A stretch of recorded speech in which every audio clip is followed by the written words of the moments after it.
we are the co-founders of Bahati Books, which is an ebook publishing company. Really thank you so much for coming in on time, and I think it would be great to kind of make a start. I'm going to start off by kind of giving you a bit of a background about us before we introduce our fabulous panelists.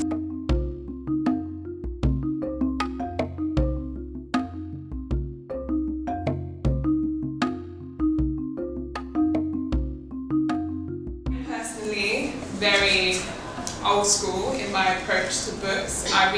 I'm one of those, I need to feel and experience the books. But I think in terms of ebooks, the role it plays is more practical. They wouldn't, in my opinion, kind of make traditional publishing redundant. I think it's just to advance it rather than replace it altogether. I think we need to move away from this binary argument that it's black or white, it's print or digital. I think it's about what works best for the type of content. And for example, there are certain genres that lend themselves really well to digital: romance, crime, short stories. And there are certain ones that you would like to have in print, in hardback, signed by the author. So as somebody who's experienced a lot of success with digital publishing, what is your take on the kind of digital versus hard copy? Are you considering going into hard copy? To be honest, I mean, the numbers say I sell hundreds in ebook as opposed to, paperback, and that's the reality. My readers want to be able to click and download. The ebooks sell a whole lot more, and also for me as an author and as a seller, digital definitely.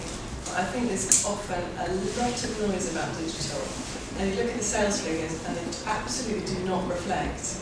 I don't know what your experience is, but they do not necessarily reflect what you would expect to be selling. And even though people are talking about them and reading and saying they're reading them, you think, well, really? Because if you look at the sales compared to what people are actually talking about, I don't think it's always comparable. And I think digital is hugely exciting. I mean, I do think that it's still the market for us. I mean, this is a wonderful discussion and I'm very happy to have had it, but I think it's important to just put it in context sometimes as well, to just say that, the coexisting that we're talking about, I think is what digital and hard copy. Yeah. Let's change this perception of what African literature is or is not.